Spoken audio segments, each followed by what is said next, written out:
എല്ലാവർക്കും നമസ്കാരം. ഞാൻ അശ്വിൻ. ഇത്രത്തോളം ഷോക്കിംഗ് ആയിട്ടുള്ള ന്യൂസ് ഈ അടുത്തിടയ്ക്കൊന്നും ഞാൻ കേട്ടിട്ടില്ല. നമുക്ക് പലപ്പോഴും പല വാർത്തകളും ഷോക്കിംഗ് ആകുന്നത് എന്തെന്ന് വെച്ച് കഴിഞ്ഞാൽ നമുക്ക് പ്രിയപ്പെട്ടവരായിരിക്കും, അല്ലെങ്കിൽ നമുക്ക് അത്രയും റെസ്പെക്റ്റുള്ള, നമ്മൾ അത്രത്തോളം ആരാധനയോടെ ഒരു സുഹൃത്ത് എന്ന രീതിയിൽ കാണുന്ന ചിലവരുടെയൊക്കെ വിയോഗമായിരിക്കും. അതും ഒരു സൂയിസൈഡൊക്കെ ആകുമ്പോൾ അത് അവർ സത്യം പറഞ്ഞാൽ ആ ഒരു ഷോക്കിലിരുന്നുകൊണ്ടാണ് ഞാൻ സംസാരിക്കുന്നത്. നമുക്ക് ചുറ്റും ഒരുപാട് ബിസിനസ് മാഗ്നറ്റുകളുണ്ടല്ലോ. നമ്മുടെ കേരളത്തിൽ തന്നെ വലിയ വലിയ ശതകോടീശ്വരന്മാരും അവരൊക്കെ ഉണ്ട്. പക്ഷേ അവരിൽ വളരെ ചുരുക്കം പേരെ നമ്മുടെ ഒരു അയൽവക്കത്തെ ഒരാൾ എന്നുള്ള രീതിയിൽ നമ്മൾ കാണുന്നത്. കാരണം അവർ ജനങ്ങളോട് ഇടപഴകുന്നതായാലും ജനങ്ങളെ സഹായിക്കുന്നതായാലും അവരുടെ എളിമയായാലും ശതകോടീശ്വരന്മാരാണ്. ഉദാഹരണം ശ്രീ എം എ യൂസഫ് അലിയെ പോലുള്ളവരല്ലേ. അതുപോലെ തന്നെ മലയാളികൾക്ക് അത്രത്തോളം പ്രിയപ്പെട്ടവനായിട്ടുള്ള വ്യക്തിയായിരുന്നു ഇപ്പോൾ അന്തരിച്ച കോൺഫിഡൻറ്റ് ഗ്രൂപ്പിൻ്റെ ഓണറായിട്ടുള്ള CJ റോയ് എന്നുള്ളത്. അതുകൊണ്ട് തന്നെ ഞാൻ പറഞ്ഞല്ലോ, ഒരുപാട് പേരുണ്ട് നമ്മളെയൊക്കെ ഇൻഫ്ലുവൻസ് ചെയ്തിട്ടുള്ള, നമ്മുടെ ചുറ്റും ശതകോടീശ്വരന്മാരായിട്ടുള്ളവരൊക്കെ ഉണ്ട്. പക്ഷേ ഇദ്ദേഹം നമ്മളൊരു ബോയ് നെക്സ്റ്റ് ഡോർ എന്ന് പറയത്തില്ല, നമ്മുടെ അയൽവക്കത്തെ വീട്ടിലെ പയ്യൻ എന്നുള്ള രീതിയിൽ മലയാളികൾ അത്രയും ആദരവോടെയും അത്രയും സ്നേഹത്തോടെയും കണ്ടിരുന്ന വ്യക്തിയാണ്. അതിൻ്റെ കാരണം അദ്ദേഹം ഈ ഇത്ര വലിയ കോടീശ്വരനായതുകൊണ്ട് മാത്രമായിരുന്നില്ല. അദ്ദേഹം ജനങ്ങളോട് ഇടപഴകുന്ന രീതി, ജനങ്ങളെ സഹായിക്കുന്ന രീതി, അദ്ദേഹത്തിൻ്റെ സംസാരം, അദ്ദേഹത്തിന് $1 ബില്യൺ ഉണ്ട്. അതായത് ഏകദേശം 9,000 കോടി രൂപയുടെ ആസ്തി ഉണ്ടെന്നാണ് കണക്കുകൾ നോക്കിക്കഴിഞ്ഞാൽ മനസ്സിലാക്കാൻ സാധിക്കുന്നത്. പക്ഷേ അതിൻ്റെ ഒന്നും യാതൊരുവിധ അഹങ്കാരമില്ല. അത് ഈവൻ ലേറ്റസ്റ്റ് ആയിട്ട് ഞാൻ ശ്രദ്ധിച്ചൊരു ന്യൂസാണ്. ബിഗ് ബോസിൽ ഫസ്റ്റ് റണ്ണറപ്പ് ആയിട്ടുള്ള അനീഷിനെ വിളിച്ചിട്ട് ഡയറക്റ്റ് കൺഗ്രാജുലേറ്റ് ചെയ്തിട്ട് ഒരു 10 ലക്ഷം രൂപ അദ്ദേഹം ഒരു ക്യാഷ് പ്രൈസൊക്കെ കൊടുത്തിട്ടുണ്ടായിരുന്നു. ഒരുപാട് പാവങ്ങൾക്ക് ഹേർട്ട് ഓപ്പറേഷൻ ഫ്രീ ആയിട്ട് കൊടുക്കുകയാണ്. അതുപോലെ തന്നെ കണ്ണ് ഓപ്പറേഷന്, നമ്മുടെ പ്രളയത്തിൽ അനേകം പേർക്ക് വീട് നഷ്ടപ്പെട്ടല്ലോ. അപ്പോൾ 100 വീടുകൾ അവർ ഫ്രീ ആയിട്ട് ആ പാവങ്ങൾക്ക് വെച്ച് നൽകുകയാണ്. അങ്ങനെ ഒരുപാട് കാര്യങ്ങൾ ചെയ്തുകൊണ്ട് ജനശ്രദ്ധ പിടിച്ചു പറ്റിയൊന്നാണ്. ഈ റീസെൻ്റ്ലി അദ്ദേഹം ഇൻസ്റ്റഗ്രാമിൽ ഭയങ്കര ആക്റ്റീവായിരുന്നു. പെട്ടെന്ന് അദ്ദേഹത്തിൻ്റെ ഇൻസ്റ്റഗ്രാമിൽ വീഡിയോസൊക്കെ ഇട്ട് അദ്ദേഹം ഇങ്ങനെ എപ്പോഴും നമ്മുടെ ഫീഡിലൊക്കെ വരുമായിരുന്നു. വളരെ പോസിറ്റീവായിട്ട് ജീവിതത്തെ പറ്റിയിട്ട് അത്രത്തോളം കാഴ്ചപ്പാടുള്ള വ്യക്തി. ഒരുപാട് അദ്ദേഹത്തിൻ്റെ വീഡിയോസ് ഞാൻ സ്ഥിരം കാണുമായിരുന്നു കേട്ടോ. എനിക്ക് ഫീഡിൽ എപ്പോഴും വരുമായിരുന്നു. മെയിനായിട്ട് ഒരു ഗീവ് അവേ വീഡിയോ മുതലാണ് അദ്ദേഹത്തിൻ്റെ പ്രൊഫൈൽ ഞാൻ കണ്ടിട്ടുണ്ടായിരുന്നത്. കഴിഞ്ഞ ഒരു പോസ്റ്റൊക്കെ ഉണ്ടായിരുന്നു. 12ാമത്തെ റോൾസ് റോയ്സ് അദ്ദേഹം സ്വന്തമാക്കുകയാണ്. 12 റോൾസ് റോയ്സ്. അപ്പോൾ അദ്ദേഹത്തിൻ്റെ റേഞ്ചൊക്കെ ഒന്ന് ചിന്തിക്കുക. നമ്മളൊരു കാര്യം മനസ്സിലാക്കേണ്ടത്, നമുക്ക് ചുറ്റും ഒരുപാട് മനുഷ്യർ നമ്മൾ നോക്കുമ്പോൾ ചിരിച്ച് കളിച്ച് നമ്മളോട് എപ്പോഴും പുഞ്ചിരിച്ച് കാണിച്ച്, അതുപോലെ തന്നെ സോഷ്യൽ മീഡിയയിലൂടെ നമ്മൾ ഒബ്സർവ് ചെയ്യുന്ന ഒരുപാട് ആൾക്കാർ, ഇപ്പോൾ നിങ്ങൾ തന്നെ ഫോളോ ചെയ്യുന്ന ഒരുപാട് ഇൻഫ്ലുവൻസേഴ്സ് ഉണ്ടായിരിക്കും അല്ലേ, കണ്ടന്റ് ക്രിയേറ്റേഴ്സ്. നോക്കുമ്പോൾ എപ്പോഴും ഫ്ലൈറ്റിൽ സഞ്ചരിക്കുന്നു, കാറുകളും ബൈക്കുകളൊക്കെ മേടിക്കുന്നു. പക്ഷേ ഉണ്ടല്ലോ, നമുക്ക് എത്ര പൈസ കൊടുത്തു കഴിഞ്ഞാലും കിട്ടാത്ത 2 കാര്യങ്ങളുണ്ടെന്ന് ഞാൻ പണ്ടൊരു റീൽ ചെയ്തപ്പോൾ പറഞ്ഞിട്ടുണ്ട്. ഒന്നാമത്തത് ഹെൽത്താണ്, both mental and physical health, നമ്മളുടെ ശാരീരികവും മാനസികവുമായിട്ടുള്ള ആരോഗ്യം. രണ്ടാമത്തത് ബന്ധങ്ങളാണ്. അപ്പോൾ ഈ ആരോഗ്യം എന്നുള്ളതിനെ, മാനസികാരോഗ്യവും അത്രത്തോളം പ്രധാനപ്പെട്ടതാണ്. നമ്മൾ പലപ്പോഴും നമ്മളുടെ ശരീരത്തിൻ്റെ ആരോഗ്യത്തിനാണ് ഇമ്പോർട്ടൻസ് കൊടുക്കുന്നതല്ല. ഞാൻ ആദ്യം തന്നെ ഈ വീഡിയോയിൽ പറഞ്ഞു വയ്ക്കാനുള്ളത്, give priority to your mental health. നിങ്ങളുടെ മാനസികാരോഗ്യത്തിന് പ്രയോറിറ്റി കൊടുക്കുക.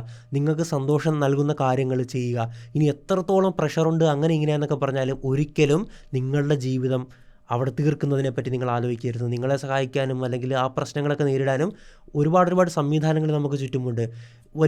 ഇദ്ദേഹത്തെയൊക്കെ സംബന്ധിച്ചാണെങ്കിൽ കോടിക്കണക്കിന് ജനങ്ങൾ ഇദ്ദേഹത്തിൻ്റെ ഒപ്പം ഉണ്ടായിരുന്നു. പിന്നെ ഞാൻ ചിന്തിക്കുന്നത്, എന്തിന് ആ മനുഷ്യൻ അങ്ങനെ ചെയ്തു? എന്നെ അത്രത്തോളം ആ ഒരു സംഭവം വേട്ടയാടുന്നുണ്ട്. ഞാൻ ഒരു ഇമോഷണലി തന്നെയാണ് സംസാരിക്കുന്നത്. എനിക്ക് ആ ഒരു ഷോക്ക് മാറിയിട്ടില്ല. ഒരുപാട് കേസുകൾ ഇങ്ങനെ സംസാരിച്ചിട്ടുണ്ട്. ഈവൻ കഫേ കോഫിയുടെ owner VG Siddhartha CCD owner suicide ചെയ്തു എന്നുള്ളത് ഒരു ഞെട്ടിക്കുന്ന വാർത്തയാണെങ്കിലും എനിക്ക് ഇത്രത്തോളം അത് ഇമ്പാക്ട് ചെയ്തിട്ടില്ലായിരുന്നു. കാരണം നമുക്ക് അദ്ദേഹത്തെ അറിയില്ല, വേറൊന്നും അദ്ദേഹത്തെ പറ്റി അറിയില്ല. ഓക്കെ, ഒരു ബിസിനസ് സാമ്രാജ്യം വളർത്തിയ വ്യക്തി, ആ ഒരു റെസ്പെക്റ്റ് മാത്രമേ ഉണ്ടായിരുന്നുള്ളൂ അല്ലേ. പക്ഷേ ഇത് നമ്മുടെ മലയാളി, നമ്മുടെ തൃശ്ശൂർക്കാരൻ, അദ്ദേഹമാണ് ഈ ഒരു ചെയ്യാൻ പാടില്ലാത്തൊരു കാര്യം ചെയ്തിരിക്കുന്നത്. ശരിക്കും എന്താണ് അദ്ദേഹത്തിൻ്റെ ഓഫീസിൽ ഇന്ന് സംഭവിച്ചിട്ടുണ്ടായിരുന്നത്? എന്തുകൊണ്ടായിരിക്കാം അദ്ദേഹം ഇങ്ങനെ ചെയ്തത്? നമ്മളൊരു കാര്യം മനസ്സിലാക്കേണ്ടത്, പ്രാഥമികമായിട്ടുള്ള റിപ്പോർട്ടുകൾ മാത്രമേ ഇപ്പോൾ വന്നിട്ടുള്ളൂ. നമ്മളിപ്പോൾ നോക്കിയിരിക്കുന്നത് കോൺഫിഡൻറ്റ് ഗ്രൂപ്പിൻ്റെ ഭാഗത്ത് നിന്ന് തന്നെ അവരുടെ ഒരു സ്റ്റേറ്റ്മെൻറ്റ് ഉണ്ടാവുമല്ലോ, ഒഫീഷ്യൽ സ്റ്റേറ്റ്മെൻറ്റ് ഉണ്ടാവുമല്ലോ. അപ്പോൾ അവർക്കേ കൂടുതൽ കാര്യങ്ങൾ പറയാൻ പറ്റത്തുള്ളൂ. ആ ഒരു ഓഫീസിലുണ്ടായിരുന്ന സ്റ്റാഫിൻ്റെ ഭാഗത്ത് നിന്നോ മറ്റേ എംപ്ലോയീസിൻ്റെ ഭാഗത്ത് നിന്നോ നിലവിൽ ഇതുവരെ റിപ്പോർട്ടുകളോ കാര്യങ്ങളോ ഒന്നും വന്നിട്ടില്ല. ആ ഒരു ബാംഗ്ലൂർ പോലീസ് പറയുന്നതും അതോടൊപ്പം മാധ്യമങ്ങളിൽ വരുന്ന റിപ്പോർട്ടും തന്നെയാണ് നമുക്കിപ്പോൾ അവൈലബിൾ ആയിട്ടുള്ളത്. വരും ദിവസങ്ങളിൽ ഇതുമായി ബന്ധപ്പെട്ട കൂടുതൽ അപ്ഡേറ്റുകൾ വരും. അപ്പോൾ നമുക്കതിനെപ്പറ്റി സംസാരിക്കാവുന്നതാണ്. എന്തായാലും ഒന്ന് പറഞ്ഞു തുടങ്ങാതിരിക്കാൻ എനിക്ക് സാധിക്കത്തില്ല. 2006 ഏഷ്യാനെറ്റിലെ ഐഡിയ സ്റ്റാർ സിംഗർ എന്ന് പറയുന്ന പരിപാടി സൂപ്പർ ഹിറ്റായിരുന്നു. അത്രത്തോളം കാഴ്ചക്കാരുള്ളൊരു പ്രോഗ്രാമായിരുന്നു ഐഡിയ സ്റ്റാർ സിംഗർ അല്ലേ. കേരളത്തിൽ ആദ്യമായിട്ട് ഒരു റിയാലിറ്റി ഷോയ്ക്ക് അല്ലെങ്കിൽ ഏതൊരു മേഖലയിലാണെങ്കിലും ഒരു ഫ്ലാറ്റ് സമ്മാനമായിട്ട് കൊടുക്കുന്നത് മലയാളികളെ സംബന്ധിച്ച് ഞെട്ടിക്കുന്നൊരു സംഭവമായിരുന്നു. അന്ന് പാരഡി സോങ് വരെ ഉണ്ടായിരുന്നു.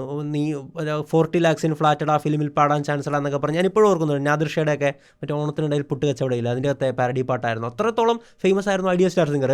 അപ്പോൾ ഞാനിപ്പോഴും ഓർക്കുന്നുണ്ട്, കോൺഫിഡൻറ്റ് ഗ്രൂപ്പ് എന്ന് കേൾക്കുന്നപ്പോഴാണ് അതിൻ്റെ പല പരിപാടികളിലും ചില എപ്പിസോഡുകളിലൊക്കെ ഇദ്ദേഹം നേരിട്ട് വരുമായിരുന്നു. അപ്പോൾ 2006 മുതൽ എനിക്ക് അദ്ദേഹത്തെ അറിയാവുന്നൊരു വ്യക്തിയാണ്. അപ്പോൾ ഇന്ന് ഇദ്ദേഹത്തിൻ്റെ കോർപ്പറേറ്റ് ഓഫീസ് ഉണ്ടല്ലോ, ബാംഗ്ലൂരിലാണ് ഇദ്ദേഹത്തിൻ്റെ കമ്പനിയുടെ ആസ്ഥാനം എന്നുള്ളത്. അവിടെ അശോക് നഗറിലുള്ള കോൺഫിഡൻറ്റ് പെൻറ്റഗൺ എന്ന് പറയുന്ന വലിയൊരു കോർപ്പറേറ്റ് ഓഫീസുണ്ട്.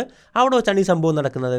നമ്മൾ മനസ്സിലാക്കേണ്ടത്, ഇൻകം ടാക്സിൻ്റെ റെയ്ഡുകൾ കഴിഞ്ഞ കുറച്ച് നാളുകളായിട്ട് തകൃതിയായിട്ട് ഇദ്ദേഹത്തിൻ്റെ ആ ഒരു കമ്പനിയിൽ നടക്കുന്നുണ്ട്. ഇദ്ദേഹത്തെ ഇൻകം ടാക്സ് വേട്ടയാടുന്നുണ്ട്. ഈ കഴിഞ്ഞ ഡിസംബർ 3 ഇവർ വന്നിട്ടുണ്ടായിരുന്നു. പിന്നീട് ഈ ജനുവരി 28 വന്നു. അപ്പോൾ 28, 29, 30 3 ദിവസമായിട്ട് അവരവിടെ ഉണ്ട് എന്നാണ് മനസ്സിലാക്കാൻ സാധിക്കുന്നത്. അതോടൊപ്പം തന്നെ നമ്മൾ മനസ്സിലാക്കേണ്ട ഒരു സംഭവം എന്ന് പറഞ്ഞാൽ, ഈ റൈഡ് നടത്തിയിട്ടുള്ളത് കർണാടക സർക്കിളിലുള്ള ഇൻകം ടാക്സ് ഉദ്യോഗസ്ഥരല്ല, മറിച്ച് കേരള സർക്കിളിലുള്ള ഇൻകം ടാക്സ് ഉദ്യോഗസ്ഥരാണ് ഈ റൈഡൊക്കെ നടത്തുന്നത്. വേറൊരു കാര്യം ശ്രദ്ധിക്കേണ്ടത്, കേരള സർക്കിളിലുള്ള ഉദ്യോഗസ്ഥർ അവിടെ റൈഡ് നടത്തുമ്പോൾ ഇദ്ദേഹം ഒരു കോടതിയിലൊരു ഹർജി കൊടുക്കുകയാണ്. അങ്ങനെ ഒരു സ്റ്റേ ഉണ്ടായിരുന്നു, ഇവരുടെ ജൂറിസ്ഡിക്ഷന് പുറത്താണ് ഇവർ ഞങ്ങളുടെ അവിടെ വന്ന് റൈഡ് നടത്തുന്നത് നിയമവിരുദ്ധമെന്നും പറഞ്ഞിട്ട് കോടതിയിലൊരു ഹർജി കൊടുത്തപ്പോൾ കോടതി സ്റ്റേ ചെയ്തായിരുന്നു. പക്ഷേ പിന്നീട് ആ സ്റ്റേ മാറുകയാണ്. ആ സ്റ്റേ മാറിയതിനെ തുടർന്ന് ഈ കേരള സർക്കിളിലുള്ള ഇൻകം ടാക്സ് ഉദ്യോഗസ്ഥർ വീണ്ടും അങ്ങോട്ട് പാഞ്ഞെത്തുകയാണ്. അപ്പോൾ ഇദ്ദേഹം ദുബായിലാണ് ഇദ്ദേഹത്തിൻ്റെ വീട്. ഇദ്ദേഹത്തിനുള്ളത് ഒരു വൈഫും 2 മക്കളുമാണ്, ഒരു മകനും മകളുമാണ് ഇദ്ദേഹത്തിനുള്ളത്. അവരൊക്കെ എല്ലാം നല്ല നിലയിൽ പ്രവർത്തിക്കുന്നവരാണ്, വർക്ക് ചെയ്യുന്നവരാണ്. ഈ ഇൻകം ടാക്സ് റൈഡിൻ്റെ കാര്യങ്ങളൊക്കെ തന്നോട് പറഞ്ഞിരുന്നുവെന്ന് ഇദ്ദേഹത്തിൻ്റെ സഹോദരൻ ഒരു ചാനലിൽ കൊടുത്ത ഒരു ഫോണിൻ ലൈവിൽ പറയുന്നുണ്ടായിരുന്നു. മാത്രമല്ല അദ്ദേഹം അതിനെപ്പറ്റി കുറച്ച് വറീഡായിരുന്നു, കുറച്ച് വിഷമാകുലനായിരുന്നു. അങ്ങനെ ഇരിക്കുകയാണ് ഇന്നത്തെ ദിവസം, അതായത് കഴിഞ്ഞ 3 ദിവസമായിട്ട് അവിടെ ഉണ്ട് എന്നൊക്കെയുള്ള റിപ്പോർട്ടുകൾ വരുന്നുണ്ട്. എന്തായാലും ഇന്നത്തെ ദിവസവും ഒരു 11 മണിയോടെയൊക്കെയാണ്, രാവിലെ 11 മണിയോടെയൊക്കെയാണ് ഇദ്ദേഹം ഓഫീസിലേക്ക് എത്തുന്നത്. ഓഫീസിലെത്തി ഇൻകം ടാക്സ് സ്വാഭാവികമായിട്ടും രേഖകളായിരിക്കും ചോദിക്കുക. എല്ലാ ട്രാൻസാക്ഷൻ്റെയും, എല്ലാ പൈസ ഇടപാടുകളുടെയും പണം ഇടപാടുകളുടെയും രേഖകളാണ് ചോദിക്കുക. കുറച്ച് രേഖകളൊക്കെ കൊടുക്കുകയാണ്. പക്ഷേ ബാക്കി ചോദിച്ചപ്പോൾ ഇദ്ദേഹത്തിന് ഹാജരാക്കാൻ പറ്റിയില്ല എന്നും പറഞ്ഞിട്ട് നമ്മളുടെ റിപ്പോർട്ടർ ചാനലടക്കം റിപ്പോർട്ട് ചെയ്യുന്നുണ്ട്. 1 മണിക്കൂർ കഴിഞ്ഞിട്ട് ഇദ്ദേഹത്തിന് ഹാജരാക്കാൻ പറ്റിയില്ല. എന്തായാലും ക്വസ്റ്റ്യനിങ് ആണ്. നമ്മുടെ യൂട്യൂബേഴ്സിൻ്റെ വീട്ടിൽ എനിക്കൊന്ന് 2-3 വർഷം മുമ്പ് 10-15ഓളം വരുന്ന യൂട്യൂബേഴ്സിൻ്റെ വീട്ടിൽ ഇൻകം ടാക്സ് റൈഡ് ഉണ്ടായിരുന്നു. സാധാരണ ഒരു യൂട്യൂബറിൻ്റെ വീട്ടിൽ, മലയാള യൂട്യൂബേഴ്സ് അവരൊക്കെ ഒരുപാട് പേരുണ്ടായിരുന്നു. ആ ഒരു വാർത്ത നിങ്ങൾ സെർച്ച് ചെയ്താൽ മതി. അവരൊക്കെ ഏൺ ചെയ്യുന്ന എത്രയാണെന്ന് എനിക്കറിയാം. അപ്പോൾ അവരുടെ വീട്ടിൽ പോലും ഇൻകം ടാക്സ് വെളുപ്പിനെ വന്നിട്ട് അവർക്ക് രാത്രിയാണ് പോകാൻ പറ്റിയത്. ചിലവരുടെ വീട്ടിൽ രാത്രി കഴിഞ്ഞില്ല. അതുകൊണ്ട് തന്നെ ബാംഗ്ലൂർ ഹാജരാകാൻ പറഞ്ഞിട്ടുണ്ടായിരുന്നു ഫേമസ് ആയിട്ടുള്ള യൂട്യൂബേഴ്സിനോടൊക്കെ. എന്തായാലും അപ്പോൾ നമ്മൾ മനസ്സിലാക്കേണ്ട, അവർ ഓരോ സ്റ്റേറ്റ്മെൻറ്റും നമ്മുടെ എത്ര ബാങ്ക് ഉണ്ട് അതിൻ്റെ എല്ലാ സ്റ്റേറ്റ്മെൻറ്റും എടുക്കും. അതിൻ്റെ ഓരോ ട്രാൻസാക്ഷനിലെ അതിൻ്റെ ഡീറ്റെയിൽസ് നമ്മളോട് ചോദിക്കും. അതിൻ്റെ സപ്പോർട്ടിങ് ഡോക്യുമെൻറ്റ്സ് ആവശ്യമാണെങ്കിൽ അത് നമ്മളോട് ചോദിക്കും. ഇതെല്ലാം ഹാജരാക്കാൻ നമ്മൾ ബാധ്യസ്ഥരാകും. അങ്ങനെ ഹാജരാക്കാൻ പറ്റിയില്ലെങ്കിലാണ് നമുക്ക് പ്രശ്നങ്ങൾ വരാറുള്ളത് അല്ലേ. അപ്പോൾ ഡോക്യുമെൻറ്റ്സ് ചോദിക്കുക എന്നുള്ളതാണ്, അതിൻ്റെ എവിഡൻസ് ചോദിക്കുക എന്നുള്ളതാണ് ഇവർ മെയിനായിട്ട് ചെയ്യുന്നത്. അതോടൊപ്പം തന്നെ നമ്മളുടെ ഫോണുകളെല്ലാം സീസ് ചെയ്യും. നമുക്ക് പുറത്തോട്ടിറങ്ങാനും പറ്റില്ല, പുറത്തുനിന്ന് ആർക്കും അകത്തോട്ട് വരാനും പറ്റില്ല. അങ്ങനെ ഒരുപാട് കാര്യങ്ങളുണ്ട്. ഞാൻ യൂട്യൂബേഴ്സിനോട് സംസാരിച്ചുകൊണ്ട് എനിക്ക് വളരെ വ്യക്തമായിട്ട് അറിയാം. അങ്ങനെ എന്തായാലും കേരള സർക്കിളിൽ നിന്നുള്ള ഇൻകം ടാക്സ് ഉദ്യോഗസ്ഥർ കൊച്ചി ഓഫീസിൽ നിന്നായിരിക്കാം, അവിടെ എത്തിയിട്ട് ഈ റൈഡ് നടത്തുകയാണ്. 3 ദിവസമായിട്ടുണ്ട് എന്നൊക്കെ പറയുന്നു. അങ്ങനെ ഡോക്യുമെൻറ്റ്സ് ചോദിച്ചു. അപ്പോൾ അദ്ദേഹം കുറച്ച് നേരം കുറേ കൊടുക്കാൻ പറ്റുന്നൊക്കെ കൊടുത്തു. പക്ഷേ പിന്നീടും ചോദിച്ചപ്പോൾ അദ്ദേഹത്തെ കൊണ്ട് കൊടുക്കാൻ സാധിച്ചിട്ടുണ്ടായിരുന്നില്ല. അദ്ദേഹം ഈ ക്വസ്റ്റ്യനിങ് ചെയ്യുന്നുണ്ട്, 1 മണിക്കൂറായിട്ട് ഇദ്ദേഹത്തെ ക്വസ്റ്റ്യൻ ചെയ്യുന്നുണ്ട്. അപ്പോൾ അത് എടുത്തുകൊണ്ട് വരാമെന്നും പറഞ്ഞിട്ട് അദ്ദേഹം മുറിയിൽ നിന്ന് പോയി. അപ്പുറത്തെ മുറിയിൽ പോയിട്ട് അദ്ദേഹത്തിൻ്റെ ലൈസൻസ്ഡ് ആയിട്ടുള്ള ഒരു പിസ്റ്റൾ ഇരിപ്പുണ്ട്, ലൈസൻസ് ഒക്കെ ഉള്ളതാണ്. അപ്പോൾ അത് വെച്ചിട്ട് അദ്ദേഹം നെഞ്ചിലേക്ക് സ്വയമായിട്ട് വെടിവെക്കുകയായിരുന്നു. അദ്ദേഹം തൻ്റെ ജീവൻ എടുക്കുകയാണ്. പെട്ടെന്ന് ആ വെടിശബ്ദം കേട്ടാണ് ആ മുറിയിലേക്ക് എല്ലാവരും ഓടിച്ചെന്നപ്പോൾ അവർക്ക് കാണാൻ പറ്റുന്നത് ചോരയിൽ കുളിച്ച് കിടക്കുന്ന അദ്ദേഹത്തെ ആയിരുന്നു. ആ ഒരു സമയം ജീവനുണ്ടായിരുന്നു. ഓക്കെ, ഷൂട്ട് ചെയ്ത് ഉടനെ മരിച്ചില്ലായിരുന്നു. തൊട്ടടുത്തുള്ള നാരായണസ്വാമി ഹോസ്പിറ്റലിലേക്ക്, HSR ലേഔട്ടിലുള്ള നാരായണസ്വാമി ഹോസ്പിറ്റലിലേക്ക് ഇദ്ദേഹത്തെ കൊണ്ടുപോവുകയാണ്. പക്ഷേ ഇദ്ദേഹത്തിൻ്റെ ജീവൻ രക്ഷിക്കാൻ സാധിച്ചിട്ടുണ്ടായിരുന്നില്ല. ഇതൊക്കെ കൊണ്ട് തന്നെ വളരെ വ്യക്തമായിട്ട് നമുക്കൊരു കാര്യം മനസ്സിലാകുന്നത്, ഇൻകം ടാക്സ് റൈഡിൻ്റെ സമ്മർദ്ദത്തെ തുടർന്നാണ് ഇദ്ദേഹം സൂയിസൈഡ് ചെയ്തിട്ടുള്ളത്. ഇനി ഇവിടെ 2 പോസിബിലിറ്റിയാണ് വരുന്നത്. ഒന്നെങ്കിൽ ഈ ഇൻകം ടാക്സ് ഉദ്യോഗസ്ഥർ അദ്ദേഹത്തെ വേട്ടയാടുകയാണ്. അങ്ങനെയൊക്കെ നടക്കുന്ന ഒരുപാട് സംഭവങ്ങളുണ്ട്, ഇല്ല എന്നൊന്നും പറയാൻ പറ്റില്ല. അത് ആ ഉദ്യോഗസ്ഥരെ ഡിപ്പെൻഡ് ചെയ്തിരിക്കും. ചിലവർ ബ്രൈബിന് വേണ്ടിയിട്ട്, അതായത് കൈക്കൂലി നേടാൻ വേണ്ടിയിട്ട് ഇന്ത്യ ത്രൂ ഔട്ട് എത്ര കേസ് റിപ്പോർട്ട് ചെയ്തിട്ടുണ്ട്. ഇൻകം ടാക്സ്, ED, GST ഉദ്യോഗസ്ഥരൊക്കെ കൈക്കൂലി മേടിച്ച് പിടിക്കപ്പെടുന്നു എന്നുള്ളത്. ഇവർക്ക് റൈഡ് ചെയ്യാൻ അധികാരമുള്ള ഉദ്യോഗസ്ഥരാണ്. റൈഡ് ചെയ്ത് പിടിക്കപ്പെടുമ്പോൾ ഭീഷണിപ്പെടുത്തും, കൈക്കൂലി തന്നെ എന്നൊക്കെ പറഞ്ഞ് അങ്ങനത്തെ ഒരുപാട് സംഭവങ്ങളുണ്ട്. അപ്പോൾ എല്ലാ ഉദ്യോഗസ്ഥരും അത്ര നല്ലതൊന്നുമല്ല. ഈ ഒരു കാര്യം നമ്മൾ മനസ്സിലാക്കി വയ്ക്കുക. എല്ലാ ഉദ്യോഗസ്ഥരും ഏത് വകുപ്പെടുത്തു കഴിഞ്ഞാലും അത്ര നല്ലതല്ല. അത്രത്തോളം മോശമായിട്ടുള്ള പാവപ്പെട്ട ജനങ്ങളെ ഉപദ്രവിക്കാൻ വേണ്ടി മാത്രമുള്ള ഉദ്യോഗസ്ഥരുണ്ട്. ഈവൻ ഞാൻ പറയാറുണ്ട്, ഇന്ത്യയിലെ തന്നെ ടോപ്പ് പോലീസ് ഫോഴ്സാണ് കേരള പോലീസ് എന്നുള്ളത് നിസ്സംശയം പറയാമല്ലേ. പക്ഷെ അതിൻ്റെ അകത്ത് എത്രത്തോളം നരാധവന്മാരുണ്ട്, എത്രത്തോളം കസ്റ്റഡി കൊലപാതകങ്ങൾ ഇവിടെ നടത്തിയിട്ടുണ്ട് ഇവർ. അപ്പോൾ അങ്ങനെ നോക്കുവാണെങ്കിൽ ഈ ചില വൃത്തികെട്ട ഉദ്യോഗസ്ഥർ കാരണം മറ്റുള്ളവർ കൂടെയാണ് നരകിക്കേണ്ടി വരുന്നത്. അപ്പോൾ ഞാൻ പറഞ്ഞു വന്നത് 2 സാധ്യതകളാണ്. ഒന്നെങ്കിൽ ഇതുപോലുള്ള ഒരു ക്രൂരമായിട്ടുള്ള വേട്ടയാടലാകാം, അല്ലെങ്കിൽ രണ്ടാമത്തെ കേസ് എന്ന് പറഞ്ഞാൽ അവർ അവരുടെ ജോലി തന്നെ വളരെ വ്യക്തമായിട്ട് ചെയ്യുന്നതായിരിക്കാം. പക്ഷേ ഇദ്ദേഹത്തിൻ്റെ നമ്മൾ മനസ്സിലാക്കേണ്ടത് ഇത്രയും കോടികൾ അല്ലേ, 1 ബില്യൺ ആസ്തിയാണുള്ളത്. അതായത് 9,000 കോടിയൊക്കെ ഡീൽ ചെയ്യുന്ന കമ്പനിയാണ്. ഒരുപാട് 165-ലധികം ആഡംബര പ്രോജക്റ്റുകൾ ഇദ്ദേഹം കംപ്ലീറ്റ് ചെയ്തിട്ടുണ്ട്. അപ്പോൾ ഇത്രയും വലിയൊരു ബിസിനസ് സാമ്രാജ്യം ഡീൽ ചെയ്യുമ്പോൾ തീർച്ചയായിട്ടും അതിൻ്റെ അകത്ത് ഇൻകം ടാക്സ്, ED തുടങ്ങിയ സംവിധാനങ്ങളുടെ അന്വേഷണം ഉണ്ടാകുന്നത് പതിവാണ്. വളരെ സ്വാഭാവികമായിട്ടുള്ളൊരു കാര്യമാണ്. അവർ വരുന്ന അന്വേഷിക്കുന്നു, എന്തെങ്കിലും ക്രമക്കേടുണ്ടെങ്കിൽ ഡീറ്റെയിൽസ് ചോദിക്കുന്നു, ഡീറ്റെയിൽസ് കൊടുക്കാൻ പറ്റുമെങ്കിൽ നമ്മൾ സേഫ് ആവും, ഇല്ലെങ്കിൽ നമുക്ക് ഫൈൻ അടയ്ക്കേണ്ടി വരും. ഇതാണ് ഇതിൻ്റെ ഒരു സിസ്റ്റം എന്നുള്ളത്. അങ്ങനെ ആയിരിക്കും. ഞാൻ പറഞ്ഞ 2 പോസിബിലിറ്റി ഞാൻ പറയുകയാണ്. നമുക്കറിയില്ല, ഒന്നെങ്കിൽ ഇവരുടെ ഭാഗത്തു നിന്നുള്ള ക്രൂരമായിട്ടുള്ള വേട്ടയാടൽ, അല്ലെങ്കിൽ ഈ പറഞ്ഞ പോലെ തന്നെ അവർ കൃത്യമായിട്ടുള്ളൊരു ക്രമക്കേട് കണ്ടെത്തുകയും ആ ക്രമക്കേടിനെ പറ്റിയിട്ടുള്ള ആ ഒരു രേഖകൾ, സപ്പോർട്ടിംഗ് ഡോക്യുമെൻറ്റ്സ് ചോദിച്ചപ്പോൾ ഇദ്ദേഹത്തിന് അത് കൊടുക്കാൻ പറ്റാതെ വരികയും അതിനെ തുടർന്നുള്ള പ്രശ്നങ്ങൾ അദ്ദേഹത്തെ വലിയൊരു മാനസിക സമ്മർദ്ദത്തിലേക്ക് നയിക്കാനും ഒക്കെയാണ് സാധ്യത. പക്ഷേ അതോടൊപ്പം നമ്മൾ ചിന്തിക്കേണ്ട ഒരു കാര്യം, ഇദ്ദേഹം ആ ഓഫീസിലേക്ക് വരുമ്പോൾ സാധാരണഗതിയിൽ ഈ ഗണ്ണ് കൊണ്ടുവരാറുണ്ടോ? ഗണ്ണ് പർപ്പസ്ഫുള്ളി എടുത്തുകൊണ്ട് വന്നാണെങ്കിൽ അദ്ദേഹം എന്തോ തീരുമാനിച്ചുറപ്പിച്ച പോലെ ആയിരിക്കാം. ഇനിയും എന്നെ വേട്ടയാടുവാണെങ്കിൽ ഞാൻ അവിടെ വെച്ച് തന്നെ സ്വയം ജീവൻ എടുക്കുമെന്നുള്ള ചിന്തയോടെ ആയിരിക്കാം വരുന്നത്. അതെനിക്കറിയില്ല. അത് കോൺഫിഡൻസ് ഗ്രൂപ്പ് വ്യക്തമാക്കേണ്ട ഒരു കാര്യമാണ്. അപ്പോൾ ഈ 2 പോസിബിലിറ്റിയും അവിടെ നിലനിൽക്കുന്നുണ്ട് എന്നുള്ളത് വ്യക്തമായിട്ടുള്ളൊരു കാര്യമാണ്. നമുക്ക് ഒരു കൺക്ലൂഷനിൽ നിലവിൽ എത്താൻ പറ്റില്ല. അത് ആ ഒരു റിപ്പോർട്ടുകൾ വരേണ്ടതുണ്ട്. പക്ഷേ ഇതാണ് അവിടെ സംഭവിച്ചത്. അദ്ദേഹത്തെ ഹോസ്പിറ്റലിലേക്ക് കൊണ്ടുപോയെങ്കിലും ജീവൻ രക്ഷിക്കാൻ സാധിച്ചില്ല. നമ്മൾ നോക്കുവാണെങ്കിൽ ഇദ്ദേഹത്തിന് ഇൻസ്റ്റാഗ്രാം പ്രൊഫൈലൊക്കെ എടുത്ത് നോക്കണം. വളരെ പോസിറ്റീവായിട്ട് 4 ദിവസം മുമ്പ് പോലും വളരെ ഹൈലി അദ്ദേഹത്തിൻ്റെ സംസാരം തന്നെ അത്രത്തോളം പോസിറ്റിവിറ്റിയാണ് നിറയുന്ന ഒരു രസമാണ് അദ്ദേഹത്തിൻ്റെ സംസാരം കേട്ടിരിക്കാനായിട്ട്. ഒരുപാട് പേരെ സഹായിക്കുന്ന, ഒരുപാട് പാവങ്ങൾക്ക് വീട് വെച്ച് കൊടുക്കുന്ന, ഹാർട്ട് ഓപ്പറേഷൻ ഫ്രീ ആയിട്ട് കൊടുക്കുന്ന, മറ്റ് രോഗികളെ സഹായിക്കുന്ന, അത്രത്തോളം ചാരിറ്റി പ്രവർത്തനങ്ങൾ ചെയ്യുന്ന ആര് വന്നാലും, അതായത് ഇത്ര കോടീശ്വരനാണ്, 12 റോൾസ് റോയ്സ് എന്നൊക്കെ പറഞ്ഞ് എന്താ അറേഞ്ച് എന്ന് ആലോചിച്ച് നോക്ക്. നമ്മളെപ്പോലുള്ള സാധാരണക്കാർ ചെന്ന് കഴിഞ്ഞാൽ വളരെ എളിമയോടെ നമ്മളോട് സംസാരിക്കുന്ന, നമുക്ക് തോളത്ത് കൈയിട്ട് പോലും ഒരു ഫോട്ടോ എടുക്കാൻ പറ്റും, അത്രത്തോളം നിഷ്കളങ്കനായിട്ടുള്ള മനുഷ്യൻ. അദ്ദേഹത്തെ വിളിക്കുന്നത് സാധാരണക്കാരൻ എന്നാണ്. തീർച്ചയായിട്ടും ഇന്ന് കേരളത്തിലുള്ള ലക്ഷോപലക്ഷം യുവാക്കളെ പോലെ ഒരു IT കമ്പനിയാണ് അദ്ദേഹം വർക്ക് ചെയ്തിരുന്നത്. HP ഇല്ലേ, നമ്മൾ ലാപ്ടോപ്പും പെൻഡ്രൈവൊക്കെ മേടിക്കില്ല, ആ ഒരു HP ഒരു തൊഴിലാളി മാത്രമായിരുന്നു അദ്ദേഹം. അവിടെ നിന്നാണ് പിന്നീട് അദ്ദേഹം കോൺഫിഡൻസ് ഗ്രൂപ്പ് എന്ന് പറയുന്ന ഒരു കമ്പനി സ്ഥാപിക്കുന്നതും ഒരുപാട് പ്രതിസന്ധികളെ തരണം ചെയ്ത് അതിൻ്റെ കാര്യങ്ങളൊക്കെ മനസ്സിലാക്കിയിട്ട്. അതായത് അദ്ദേഹം ഫോക്കസ് ചെയ്തൊരു പ്രത്യേകതയുണ്ട്.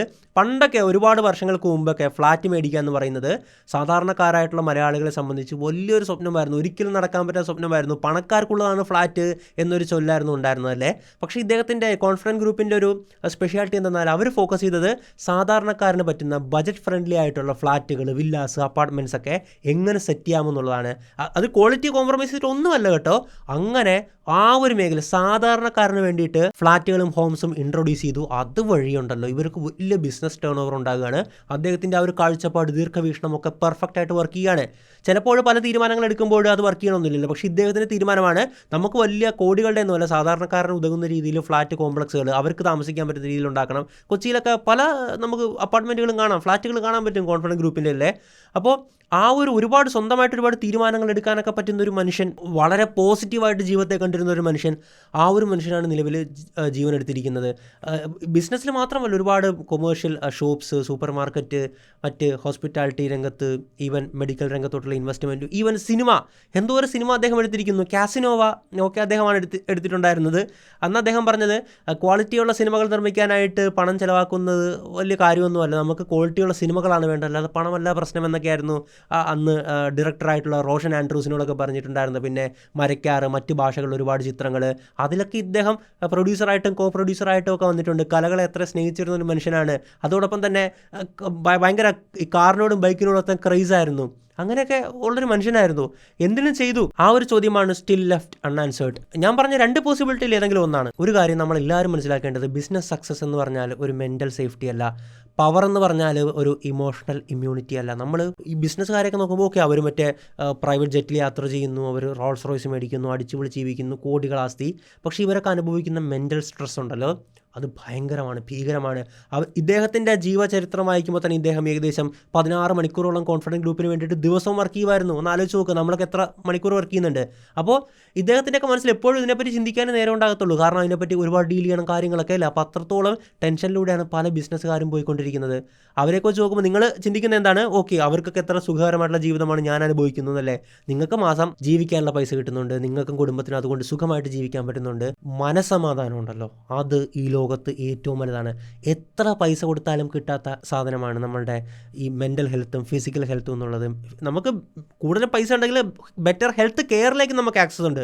നമുക്ക് അമേരിക്കയിൽ പോയി ചികിത്സിക്കുക, അതൊക്കെ ഉണ്ട്. പക്ഷേ എത്ര പൈസ കൊടുത്തു കഴിഞ്ഞാൽ നമ്മളുടെ ആ ഒരു അവസ്ഥ മാറണമെന്നുണ്ടോ? ഇല്ല അല്ലേ. അതാണ് നമ്മൾ ഏറ്റവും പ്രധാനമായിട്ട് ശ്രദ്ധിക്കേണ്ടത്. അതോടൊപ്പം തന്നെ എനിക്ക് പേഴ്സണലി അറിയാവുന്നൊരു കാര്യം പറയട്ടെ. ഇപ്പോൾ നിങ്ങൾ മലയാളത്തിൽ ഒരുപാട് ക്രിയേറ്റേഴ്സിനെ ഫോളോ ചെയ്യുന്നുണ്ടായിരിക്കും അല്ലേ. Instagram content creators, YouTube content creators, യൂട്യൂബേഴ്സൊക്കെ തുടങ്ങിയവരല്ലേ. അപ്പോൾ നിങ്ങൾ നോക്കുമ്പോൾ സ്റ്റാറ്റസ് അടിച്ചുപൊളി ചെയ്യുന്നത്, എപ്പോഴും ഹാപ്പി യോ ഗൈസ് എന്നൊക്കെ പറഞ്ഞിട്ട് എപ്പോഴും വീഡിയോയിൽ വരുന്നു. പക്ഷേ ഇവരൊക്കെ അനുഭവിക്കുന്ന മാനസിക പ്രശ്നങ്ങൾ, അവരുടെ കുടുംബത്തിലുള്ള പ്രശ്നങ്ങൾ എനിക്ക് ഒരുപാട് പേരുടെ അറിയാം. ഇവരൊക്കെ എന്ത് ടെൻഷനിലൂടെയാണ് പോകുന്നത്. കാരണം നമ്മുടെ സുഹൃത്തുക്കൾ തന്നെയാണല്ലോ. അപ്പോൾ അവരൊക്കെ വലിയ വലിയ പ്രശ്നങ്ങളിലൂടെയാണ് പോകുന്നത്. നമ്മൾ ഒരു വീഡിയോയിൽ കണ്ടുകൊണ്ട് ഒരാൾ നമ്മളോട് പുഞ്ചിരിച്ച് കാണിക്കുന്നു, അയാൾ ഒരുപാട് പൈസ ചിലവാക്കുന്നു, ആഡംബരം കാണിക്കുന്നു എന്ന് പറഞ്ഞുകൊണ്ട് അയാൾ ഹാപ്പി ആകണമെന്നില്ല. അയാൾ ഒരുപാട് പ്രഷർ അനുഭവിക്കുന്നുണ്ടാവും. നിങ്ങളുടെ ചുറ്റും നിങ്ങളുടെ സുഹൃത്തിന് അങ്ങനെ തോന്നിക്കഴിഞ്ഞ് കഴിഞ്ഞാൽ അവരോട് സംസാരിക്കുക. ഒരു പക്ഷേ നിങ്ങൾ സംസാരിച്ചുകൊണ്ട് മാത്രം അവന് ജീവൻ എടുക്കുന്നതിൽ നിന്ന് നിങ്ങൾക്ക് തടയാൻ സാധിച്ചാൽ അതിനേക്കാളും വലുത് നിങ്ങൾക്ക് ഈ ലോകത്ത് എന്താണ് ചെയ്യാനുള്ളത്? ഒരാളുടെ ജീവനാണ് നിങ്ങൾ രക്ഷിച്ചത്. ആത്മഹത്യ എന്നുള്ളത് ഒന്നിനും ഒരു പരിഹാരമല്ല. നമ്മുടെ നാട്ടിൽ ഇപ്പോൾ ആത്മഹത്യ കൂടിക്കൊണ്ടിരിക്കുകയാണ്. ഇപ്പോൾ ഞാൻ കഴിഞ്ഞിടയ്ക്ക് വായിച്ചൊരു ഡാറ്റയിലുണ്ടായിരുന്നു, കൊല്ലം ആ ഒരു നഗരത്തിൽ അല്ലെങ്കിൽ ആ ഒരു താലൂക്കിലാണ് ഏറ്റവും കൂടുതൽ ഈ ഒരു സൂയിസൈഡ് ഡെൻസിറ്റി ഉള്ളതെന്നും പറഞ്ഞിട്ട്. ഇന്ത്യയിൽ തന്നെ ഏറ്റവും കൂടുതൽ സൂയിസൈഡ് ഡെൻസിറ്റി, അങ്ങനെ സമാനമായിട്ടുള്ള ന്യൂസൊക്കെ ഉണ്ടായിരുന്നു. നമ്മുടെ കേരളത്തിലുള്ള ചെറുപ്പക്കാർക്കിടയിൽ ആത്മഹത്യ വളരെ കൂടുകയാണ്. സാധാരണ പണ്ടൊക്കെ നമ്മൾ ആത്മഹത്യ കണ്ടിട്ടുണ്ടായിരുന്നത് ഈ കുടുംബം കുട്ടികളൊക്കെ ആയിട്ട് ജീവിക്കുമ്പോൾ എന്തെങ്കിലും സാമ്പത്തിക പ്രശ്നങ്ങൾ അല്ലെങ്കിൽ കുടുംബ പ്രശ്നങ്ങൾ, ഒരു 45 വയസ്സ് ആ ഒരു 40 വയസ്സൊക്കെ ആയിരുന്നു നമ്മൾ കണ്ടിട്ടുണ്ടായിരുന്നല്ലേ. എന്നാൽ ഇന്ന് ഒരുപാട് അനവധി ചെറുപ്പക്കാരുടെയൊക്കെ നമ്മുടെ നാട്ടിൽ സൂയിസൈഡ് ചെയ്യാണ്. എന്തിന്? നിങ്ങൾക്ക് മാനസികമായിട്ടുള്ള സമ്മർദ്ദം സഹിക്കാൻ പറ്റാതെയാണ് നിങ്ങൾ ആ തീരുമാനത്തിലേക്ക് പോകുന്നതെങ്കിൽ ഒരു നിമിഷം നിങ്ങൾ വിളിക്കുക. താഴത്തെ ഡിസ്ക്രിപ്ഷൻ ബോക്സിൽ ഞാൻ കുറച്ച് നമ്പർ കൊടുത്തേക്കാം. അത് നമ്മളുടെ സർക്കാരിൻ്റെ തന്നെ നമ്പറാണ്. ഇല്ലെങ്കിൽ അതൊന്നും തപ്പിയെടുക്കാൻ പറ്റില്ലെങ്കിലും വേണ്ട, നിങ്ങൾ നമ്മുടെ പോലീസ് കൺട്രോൾ റൂമിൻ്റെ നമ്പർ ഉണ്ടല്ലോ, അത് എമർജൻസി നമ്പർ തന്നെയാണ്. അതിൻ്റെ അകത്ത് വിളിക്കുക, പറയുക എനിക്ക് സഹിക്കാൻ പറ്റുന്നില്ല, എന്നെ ഒന്ന് സഹായിക്കണം എന്ന് പറഞ്ഞു കഴിഞ്ഞാൽ കൺട്രോൾ റൂമിലേക്ക് പോകുന്ന കോളാണ്. മിനിറ്റുകൾക്കുള്ളിൽ, ഒന്നും വേണ്ട, അടുത്ത മിനിറ്റിൽ നിങ്ങൾക്ക് ഒരു ഹെൽത്ത് കെയർ ഇതുമായി ബന്ധപ്പെട്ട് വർക്ക് ചെയ്യുന്ന ഒരാളുടെ വിളി വരും. അടുത്ത സ്റ്റേഷനിൽ നിങ്ങൾക്ക് വിളി വരും. നിങ്ങളെ അവർ കൂട്ടിക്കൊണ്ടുപോകും, സംസാരിക്കും, ബന്ധപ്പെട്ട സൈക്കോളജിസ്റ്റിൻ്റെ അടുത്ത് ആക്കും, എല്ലാ സഹായങ്ങളും ചെയ്യും. നമ്മുടെ സിസ്റ്റം സ്ട്രോങ് ആണ് ഈ കാര്യത്തിൽ. നിങ്ങൾക്ക് സൂയിസൈഡ് ടെൻഡൻസി തോന്നുവാണെങ്കിൽ മക്കളെ 100 വിളിക്കുക. വേറൊരു നമ്പരും ആ ഒരു ടെൻഷനിൽ നിങ്ങൾ തപ്പിപ്പോകാനൊന്നും പറ്റില്ല എന്ന് എനിക്കറിയാം. 100 എന്നുള്ള നമ്പർ വിളിക്കുക, സംസാരിക്കുക, നിങ്ങളെ അവർ രക്ഷിക്കും. നിങ്ങൾ ആ ഒരു കഠിനമായിട്ടുള്ള ആ ഒരു കൃത്യത്തിലേക്ക് ഒരിക്കലും പോകില്ല. 100% ഗ്യാരണ്ടിയാണ്. അപ്പോൾ ഇതിനൊക്കെ വിട്ടു നിൽക്കുക. ഇദ്ദേഹത്തിൻ്റെ കൂടുതൽ അപ്ഡേറ്റ് നമുക്ക് അറിയണം. തീർച്ചയായിട്ടും അദ്ദേഹത്തിന് എന്താണ് സംഭവിച്ചത്. ഞാൻ 2 പോസിബിലിറ്റിയും പറഞ്ഞു. ഒന്നെങ്കിൽ ഇവരുടെ ഭാഗത്തു നിന്നുള്ള വേട്ടയാടൽ, അതായത് സ്റ്റേ മേടിച്ച് പിന്നീട് സ്റ്റേക്ക് ഒന്നെങ്കിൽ സ്റ്റേയുടെ കാലാവധി കഴിഞ്ഞായിരിക്കാം, അല്ലെങ്കിൽ അപ്പീൽ കൊടുത്ത് സ്റ്റേ നീക്കം ചെയ്താകാം. അത് കഴിഞ്ഞിട്ട് വീണ്ടും അവിടെ പോയിട്ട് മൊത്തം അദ്ദേഹത്തെ ഇതാക്കുകയാണ്, സമ്മർദ്ദത്തിലാക്കുകയാണ്. അപ്പോൾ ഇനി രണ്ടാമത്തെ കേസും ഉണ്ടാകും. തീർച്ചയായിട്ടും ഒരുപാട് ക്രമക്കേടുകൾ കണ്ടെത്തിയാൽ സപ്പോർട്ടിംഗ് ഡോക്യുമെൻറ്റ്സ് ചോദിക്കും. അപ്പോൾ അത് കൊടുക്കാൻ പറ്റാത്ത ടെൻഷൻ കൊണ്ടാണോ, what ever it may be, നമുക്ക് ആ സത്യം അറിയേണ്ടതുണ്ട്. എന്തായാലും മറ്റൊരു വീഡിയോയിൽ മറ്റൊരു വിഷയമായിട്ട് നമുക്ക് വീണ്ടും കാണാം. It's me Ashwin Madappally signing out.